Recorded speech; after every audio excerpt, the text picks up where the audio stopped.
all, give us a little bit of your background, some contexts, and then tell us what tools and how to use data to help us not only navigate the crisis, but also to help us get back to a new normal, so to speak. I'm almost in my final year of my PhD at Imperial. I've been researching questions about data privacy as well as a little bit of impact of AI on the economy over the past 3-4 years. And it's mostly from a computer science perspective rather than a social science perspective. So I'll mostly have some technical comments to make rather than beyond that. So getting down to it, as COVID has started happening within all of the research groups at Imperial, especially the medical people as well as the computer science people, we've been trying to figure out how we can help. And in terms of what digital tools there are to help in battling the pandemic, I think broadly speaking, there are two categories. The first are the data that can help with the diagnosis of the disease and handling it when it happens. And the second type of data is data that can help reduce the spread.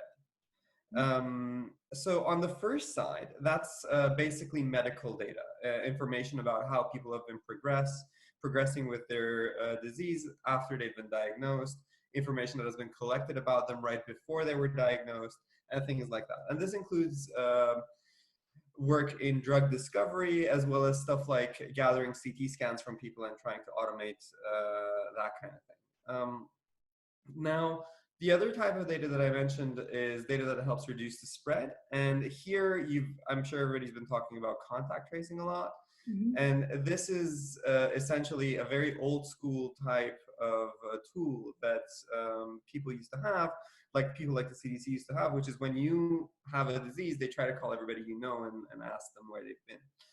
And contact tracing, in terms of what you can do digitally, is that the idea is you can automate a lot of this figuring out who you've been near, which would be great because then you know if somebody has the disease, where they've been, and then you can automatically ping those people and say, hey, be careful. The second way that data can help reduce the spread is by monitoring mobility. So before and after a government imposes a lockdown, you want to figure out if the lockdown is working. A couple of companies have already produced these reports, notably Google and Apple, where you can see compared to a similar time last year, there's a lot less moving around that people do today, measured in terms of how often they ask Google or Apple Maps on for directions. So if they originally got the data from people asking Google Maps as to where to go, for instance, it's the lack of that data that's giving them insight on people's mobility. Yes, this is not true across the board. In the case of Apple, it is, but in the case of Google, they use actual location data from their phone GPSs. So yeah, both of those, exactly. Okay, so I'm curious about that because we're going to get into a whole quagmire of data privacy issues. Can Google, because also we can use this for some myth busting, right? Can Google track you even if you have your location settings as off? Yes. And they have several tools to do this. The most famous one that they use for this is Wi-Fi signals. So your phone is constantly trying to look for Wi-Fi around. And every time it sees a Wi-Fi hub, it sort of keeps it in memory. And next time that you connect to the internet, somebody like Google might have a database of where these Wi-Fi locations were, and then they will cross-reference that with the location on your phone. However, this kind of practice is unethical, firstly, obviously, but also Google has come under fire for this, and I'm not sure if they're still doing it. But it is possible to do that kind of tracing. That's number one. And number two, beyond Google, obviously the telecom companies can trace your location within a few square kilometers.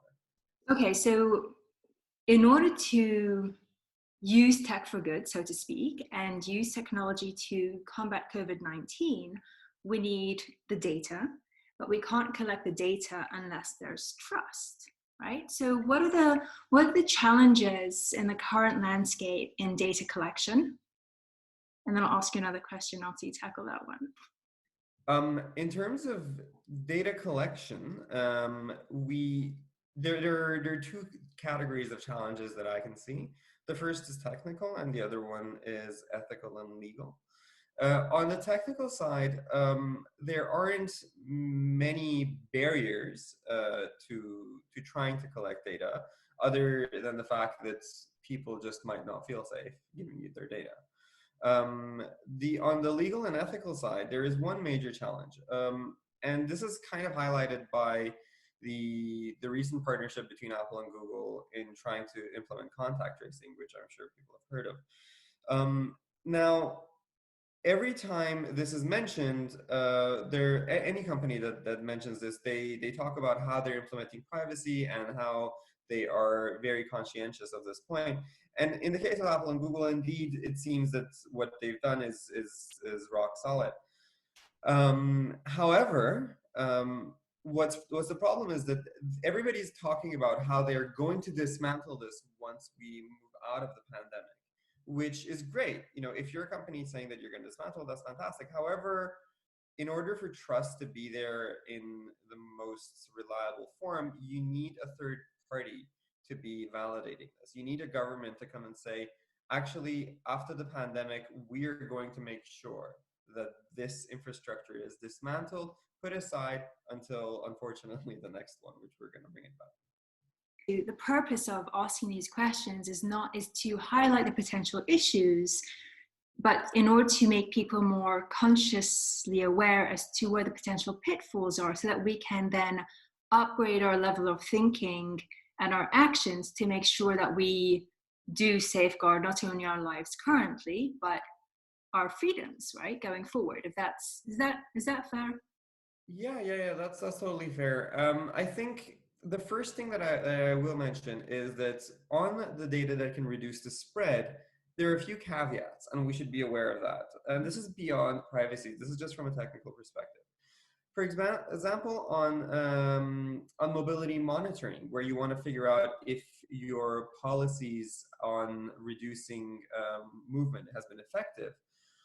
You can see from, for example, one of the reports from these firms that yes, the amount of movement has reduced a lot in borough number 1 in London, but in borough number 2, which is where the more economically vulnerable live, this has not been very effective. People are still moving around. So as a government, you might be like, oh, okay, so we need to implement more stricter measures in that area. However, this completely misses the reasoning behind why mobility reduction hasn't worked there. For example, it could be that people need to go to food banks and shelters more often. It could be that people there cannot afford to not go to work. And this is all missed out. And by increasing policing, you're not really addressing the problem there. So that's point number 1. And point number 2 is that despite what we feel, not everybody is using Google and Apple services, specifically the older generation. And those are the people most vulnerable. So you might not be getting a good insight into how those particular strata of society are moving. And lastly, if you look across borders, in many places in the world, people own multiple phones. And that, for example, completely might put a shade on the kind of results that you want to see. So that's on the mobility monitoring. But on contact tracing itself, there are slightly more ethical concerns which exist. The obvious one is the way that these apps are typically implemented is that you self-report if you've been tested positive, and then the app goes and looks for people that have been near you. And the way that the location is handled, et cetera, is varied across different apps. And it's a different conversation, really. But what is interesting is that it's really open to abuse. I think it was Professor Ross Anderson from Cambridge, he's a cryptography professor, who was saying that you can just mention that you have it if you're worried, if you're a little bit worried, or if you're a troll. You want to just say you have it, and you can really mess the system up. That's risk number 1, which is relying on self-reporting. And risk number 2 is if there is any level of government access, this means that the government will have a tool, will have tasted a tool that allows them to figure out who you associate with in your real life, right? When your phone is on you. Now, we know that under the guise of anti-terrorism, a lot of very invasive tools came into play, most notably from the Snowden revelations in the prison program. This kind of tool falls into that category, and we need to be very careful onto what kind of possibilities we show when there isn't really a lot of evidence that this technology-based contact tracing is effective. Which is why we really should be pushing all of our resources as much as possible towards public health rather than secondary applications such as paying a big company to build a contact tracing app.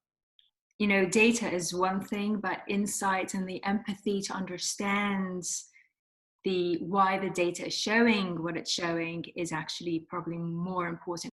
Yes. And this is, I honestly don't have a solution to this. I think my main warning here is that this data is no magic wand. It's not going to solve your problems. It's just going to tell you literally what you ask it for. Are people moving less or more? And it will tell you that. It won't tell you why. It won't tell you how to fix it.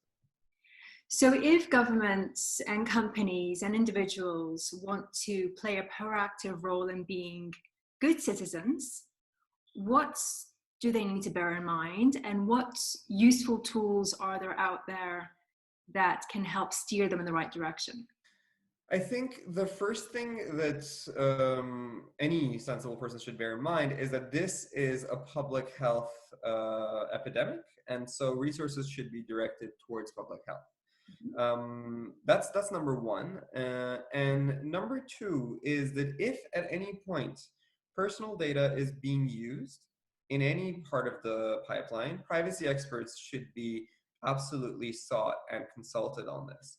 Because whatever we end up building today is going to be sticky as the fact of anything you build. If you build a house, it's going to be sticky. If you build an application, it's going to be sticky, let alone something at this scale. So what's interesting about this particular crisis, unlike an earthquake, is that we seem to have a bit of time to do it properly. We're going to be in this intermittent lockdown for, some people are saying a year or 2 years. So we have time to build privacy preserving applications properly so that later, first, we are not worried about misuse, and second, you engage the public on trust and people actually use it to reduce deaths and the effects from the pandemic. Awesome. Is there anything else people should bear in mind? What's the bottom line? What parting words would you like to leave us with? I think if there are any parting words, I'd say that first, if there are any exceptional measures that we put in place because of COVID-19, we should make sure absolutely that there's an end date to that. And secondly, I think this is a huge psychological strain on everyone, and we need to just be a little bit more understanding that people might not have enough trust, and make sure to allay those fears as much as possible. And it's a great opportunity for making sure we have a great framework going forward, that we can use tech for good, and we don't have to worry and have these poor applications of it, let's just say. Fantastic. Yeah, absolutely. Fantastic. Thank you very, very much for your time. Stay safe and stay healthy. You too. Stay safe. Thanks a lot.